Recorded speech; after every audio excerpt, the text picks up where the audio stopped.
ТАСС Юрях, нефтегазодобыче и дочернем обществе компании «Роснефть» состоялась 7-я региональная научно-техническая конференция молодых специалистов. В этом году впервые в онлайн-формате. В ней приняли участие сотрудники предприятия и студенты вуза-партнера Мирнинского политехнического института. Подробнее о проектах в следующем материале. 51 молодой исследователь представил свои научные доклады в 5 секциях на онлайн-площадке Zoom. Направления работ самые разные – от геологии до промышленной безопасности и охраны труда.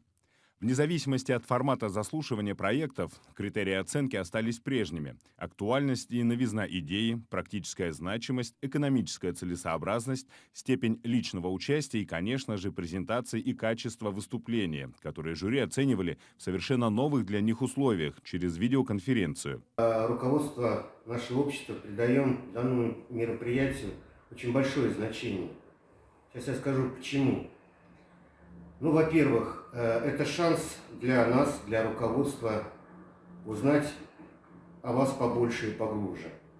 Насколько вы болеете производством, насколько вы активны. Это и хороший шанс для вас заявить о себе. Заявляя о себе, вы получаете гораздо больше шансов двигаться вверх по карьерной лестнице. Для студентов Мирнинского политехнического института участие в конференции – отличная возможность продемонстрировать свои инновационные идеи перед будущим работодателем – компания ТЮНГД. Здесь, в Мирнинском районе, нефтяная промышленность занимает одну из ведущих позиций среди предприятий производственной сферы. Поэтому подготовка местных кадров со школьной скамьи – стратегическая задача сотрудников ТЮНГД. Мирнинский политехнический институт очень плотно сотрудничает с ООО «ТАСС Юрях нефтегазодобыча». В 2018 году по их инициативе мы создали здесь базовую кафедру. Базовая кафедра подразумевает под собой, что при лекционных и практических занятиях принимают участие непосредственно сами специалисты. И самое главное, что является нашим таким конкурентным преимуществом, это прохождение производственных практик нашими студентами непосредственно на их реальных объектах.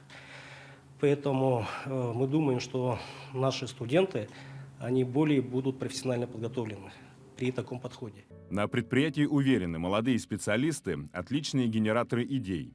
Так, один из победителей конференции молодых специалистов, Никита Чернышов, выступал с 3 различными проектами. Занял сразу 3 призовых места, 2 из которых – первые. Одна из тем его работ – оптимизация сроков строительства скважин с применением особых систем. Сокращение временных затрат на проведение операций по испытанию поисково-разведочных скважин.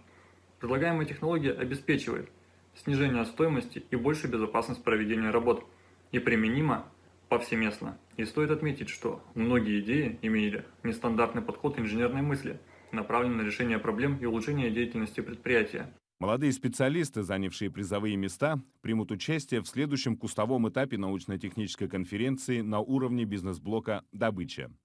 Алексей Соколов, Марферина Алексеева, Артем Алексеев, Мирный.